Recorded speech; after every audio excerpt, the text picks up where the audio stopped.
7வது படி. இப்படி பக்தி யோகத்தில் நீ இடைவிடாது ஈடுபட்டு, இப்ப எதுக்கு இந்த மாதிரி கிருஷ்ணன் சொன்னான்னா, முன்னாடி இடைவிடாது பகவானையே சிந்திக்கணும்னா, அப்போ நமக்கு சந்தேகம் வரும், இடைவிடாது பெருமாளையே சிந்திப்பதுன்னா எப்படி முடியும்னு. ஆனால் இப்போ பாருங்க, யாராவது ஒரு அன்பரை எழுத்தாப்புல பார்த்தாலும், அவருக்குள்ள பெருமாள் இருக்காரே, ஒரு ஸ்ரீ வைஷ்ணவரை பார்த்தா அவருக்கு ததியாராதனை பண்ணணுமே, அப்போ பெருமாளின் சிந்தனைங்கிறது உங்களுக்கு வந்துட்டே இருக்கும். ஒரு நதியை கடந்து போனாலும் இதில் பெருமாள் இருக்காரே, மூச்சு விட்டாலும் மூச்சில் பெருமாள் இருக்காரே, எல்லாத்துலேயும் எம்பெருமானை பார்க்கிறோம். சூரியனை பார்த்தா சவித்திர மண்டல மத்தியவர்த்தி நாராயணஹா பெருமாளை பார்க்குறோம். இப்படியே பக்தி யோகத்தில் ஈடுபட்டா 7வது படி என்னையே அடைவா. 7வது படி சொல்றான் கிருஷ்ணன், பிராயேண பக்தி யோகேன சத்சங்கேன வினோத்தவா நோபாயோ வித்யதே சத்ரியங்கு பிராயணம் ஹி சதாமகம். இந்த பக்தி யோகத்தை தவிர, அதுவும் சத் சங்கத்தால் விளையும் பக்தி யோகத்தை தவிர என்னை அடைவதற்கு வேற வழியே கிடையாதுடா. இந்த பக்தி யோகத்தால் தான் என்னை அடையலாம். உத்தவா, நீ என்ன கேட்ட? நீ பாட்டுக்கு புறப்பட்டு போறியே, உன்னை பிரிந்து எப்படி இருப்போம்? என்னை அடைவதற்கு வழி சொல்லிட்டேன். சத் சங்கத்தில் சேர்ந்து இரு, பக்தி யோகத்தில் ஈடுபடு. அதை தத் பரமம் குஹ்யம் ஸ்ருண்வதோ யது நந்தன சுகோப்பியம் அபி வக்ஷ்யாமி தொம்மே பிருத்ய சுஹ்ருத் சகா. நீ என்னுடைய அடியவன், நீ எனக்கு நண்பன், அதனால பெரிய ரகசியத்தை சொன்னேன், இந்த பக்தி யோகத்தில் ஈடுபடு.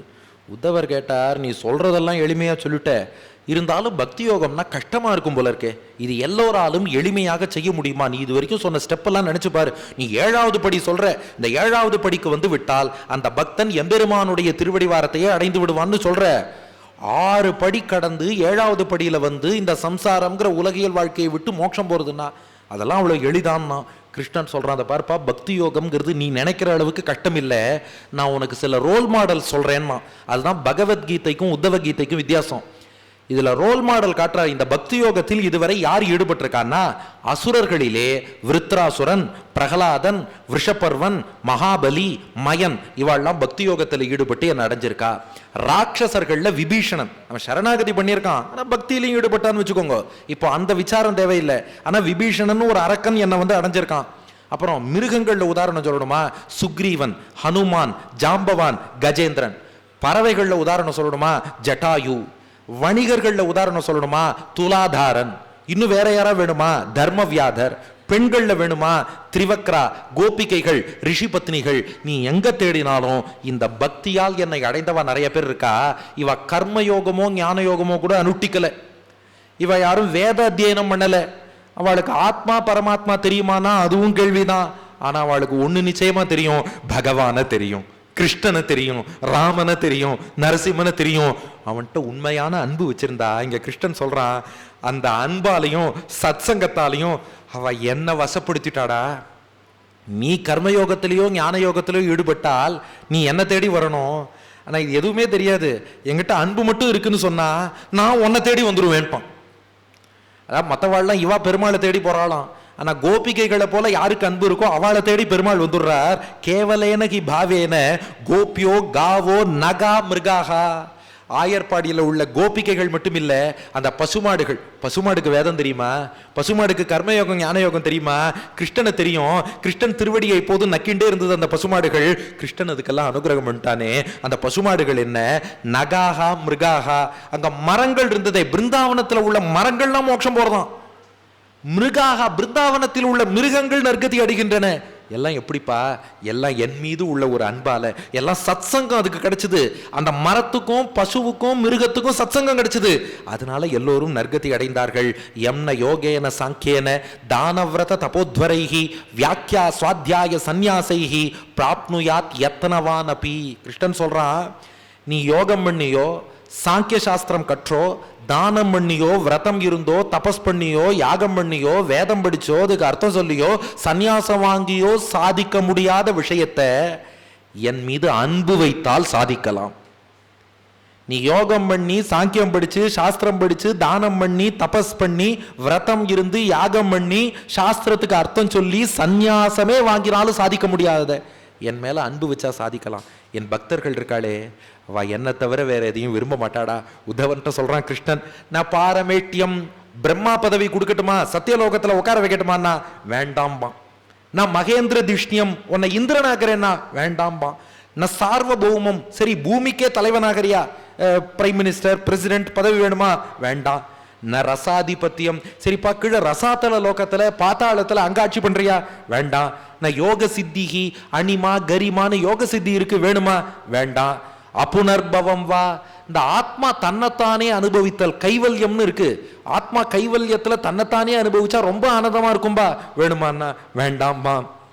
மையர்பிதாத்மா இச்சதி மத்வினான்யத், அவன் என்ன தவிர எதையும் விரும்ப மாட்டான். பகவான் தான் வேணும். பச்சைமா மலை போல் மேனி பவளவாய் கமலச்செங்கன் அச்சுதா அமரரேரே ஆயர்தம் கொழுந்தை என்னும் இச்சுவை தவிர யான் போய் இந்திர லோகமாளும் அச்சுவை பெரிடும் வேண்டேன் அரகமா நகருளானே. அப்ப அவன் பகவானை தான் விரும்புவான், வைகுண்ட லோகத்தை விரும்புவான். பகவானுக்கு அங்க போய் கைங்கரியம் பண்ணணும்னு ஆசைப்படுவான். பெருமாளோடு சேர்த்து ஆச்சாரியனுக்கும் அங்க கைங்கரியம் பண்ணணும்னு விரும்புவான்.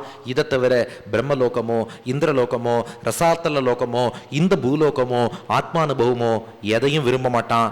இதுக்கு அடுத்த ஒரு ஸ்லோகம் கிருஷ்ணன் சொன்னாதான் டாப். நானும் பக்தனை தவிர வேற எதையும் விரும்ப மாட்டேன்டா. ந ததாமே பிரியதமஹா ஆத்ம யோனிஹி ந சங்கரஹா நச்ச சங்கர்ஷணஹா ந ஸ்ரீஹி நைவாத்மாச்ச யதா பவான்.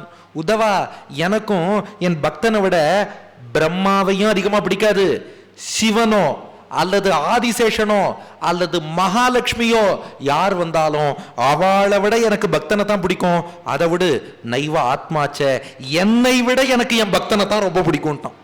பகவானுக்கு பிரம்மாவை விட சிவனை விட ஆதிசேஷனை விட பிராட்டியை விட தன்னை விட பக்தனை தான் ரொம்ப பிடிக்கும். என் பக்தனுக்கு பிரம்ம பதவியை விட இந்திர பதவியை விட சக்கரவர்த்தி பதவியை விட ஆத்மானுபவத்தை விட பகவானை ரொம்ப பிடிக்கும்.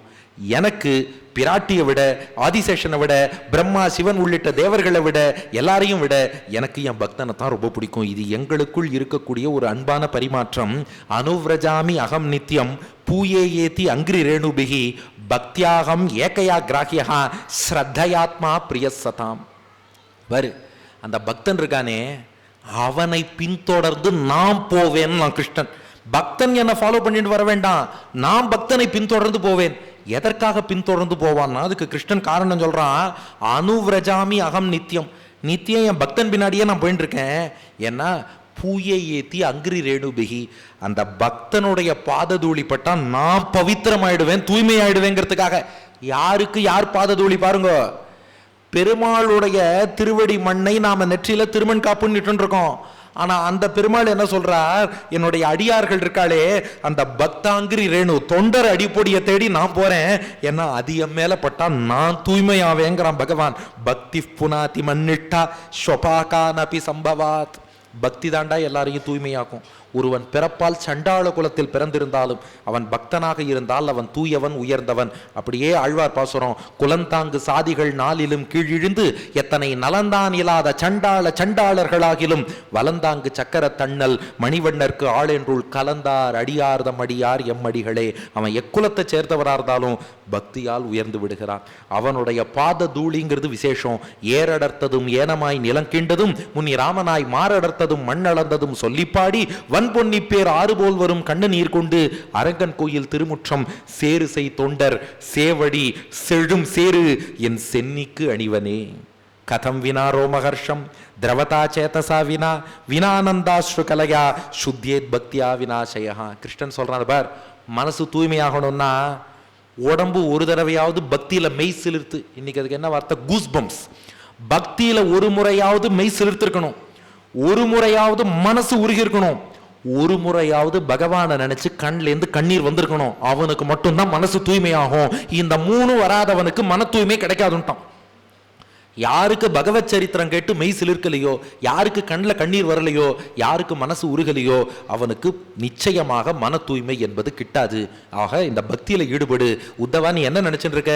பக்தியில ஈடுபட்டா கஷ்டப்பட்டு என்ன போய் ஒன்றும் இல்லடா, பக்தியில ஈடுபட்டா நானே உன்னை பின்தொடர்ந்து வந்துடுவேன், உனக்கு மோட்சம் எளிதில் கிடைக்கும்னா. மணி 5, 7 பாயிண்ட் பூர்த்தி ஆயிடுத்து, 8வது பாயிண்ட்டுக்கு வரும். இப்போ உத்தவர் கேட்கிறார், இந்த பக்தியில உச்ச நிலைனா என்ன? மோட்சம் அடையணும்னு ஆசைப்படுறான். அந்த மோட்சம் அடைவதற்கு முன்பு அந்த பக்தி யோகத்துல ஒருத்தன் சித்தி பெற்றிருப்பான் அல்லவா, அவன் எப்படி உன்னை தியானிப்பான்னா? அப்ப கிருஷ்ணன் சொல்றான், அந்த பக்தி யோகத்துல ஒருத்தன் முழுமை பெற்றால் என் திருமேனியோடு அப்படியே அந்த தியானத்துல அவனை நேரே பார்ப்பது போன்ற அனுபவத்தை அவனுக்கு தருவேன். அவன் தியானம் பண்ணான்னா மூக்கு நுனிக்கு நேர கட்டை விரல் அளவுல பகவானை நேரே பார்ப்பது போன்ற அனுபவம் கிடைக்குமா? எப்படி தியானம் பண்ணுவான்? அந்த வடிவத்தை கிருஷ்ணன் விளக்குகிறான். அப்படியே எல்லாரும் ஒரு 4 நிமிஷத்துக்கு மனக்கண்களை திறந்து கொள்ளுங்கள். பகவான் தன்னை எப்படி தியானிக்கணும்னு சொல்லி கொடுக்கிறான். சமம் பிரசாந்தம் சுமுகம் தீர்க்கசாரு சதுர்புஜம். அற்புதமான அழகான திருமேனி, 4 திருக்கரங்கள், நன்றாக நீண்டு இருக்கக்கூடிய 4 திருக்கரங்கள். சுச்சாரு சுந்தர கிரீவம் சுகபோலம் சுச்சிஸ்மிதம். அழகான கழுத்து, அழகான கன்னங்கள், அப்படியே மெல்லிய புன்னகையோடு நம்மளை பார்த்து சிரித்தபடி, நம்ம பார்த்தசாரதி பெருமாள் உற்சவர் அப்படியே மனசுல வச்சுக்கோங்க, சிரித்தபடி பெருமாள் அழகிய கன்னம் அழகிய கழுத்தோடு காட்சி தரார். சமான கர்ண வின்யஸ்த ஸ்புரன் மகர குண்டலம். 2 காதிலும் பார்த்தால் சமமாக இருக்கக்கூடிய மீன் வடிவிலான மகர குண்டலங்களை அணிந்திருக்கிறார். ஹேமாம்பரம் கனஷ்யாமம் ஸ்ரீவத்ச ஸ்ரீநிகேதனம். இடுப்புல பொன் வண்ணத்தில் மஞ்சள் பட்டாடை பீதாம்பரம் அணிந்திருக்கிறார். அவர் திருமேனி வண்ணம் பார்த்தா நீலமேகம் போல் கருத்திருக்கிறார். திருமார்பல ஸ்ரீவத்சம்ங்கிற மரு, அதிலே பிராட்டி மகாலட்சுமி சேவை சாதிக்கிறாள். அப்புறம் அவர் 4 கைகளை பார்க்கிறோம். சங்க, இடது மேல் திருக்கரத்திலே சங்கு, சக்கர வலது மேல் திருக்கரத்திலே சக்கரம், கதா இடது கீழ்த்திருக்கரத்தில் கதை, பத்ம வலது கீழ்த்திருக்கரத்தில் தாமரை. சங்க சக்கர கதா பத்ம. வனமாலா விபூஷிதம். கழுத்துல வைஜெயந்திங்கிற வனமாலை, சங்கு சக்கரம் கதை தாமரை வனமாலை, இவற்றால் தன்னை அலங்கரித்து கொண்டிருக்கிறான். வார்த்தை பாருங்க, சங்கு சக்கரம் எல்லாம் அவருக்கு ஆயுதம் கிடையாது, ஆபரணம். அதை ஒரு பிடிச்சுட்டு இருக்கும் போது எவ்வளவு அழகா இருக்கு, அதனால ஆபரணமாக ஸ்டைலா பிடிச்சுட்டு இருக்கார். நூபுரைர் விலசத்பாதம் கௌஸ்துப பிரபயாயுதம். அவர் திருவடியில பார்த்தா நூப்புரம் அணிஞ்சுட்டு இருக்கார். நூப்புரம்னா சிலம்பு, ஆங்க்லெட். அந்த நூப்புரம் திருவடியில பிரகாசிக்கிறது.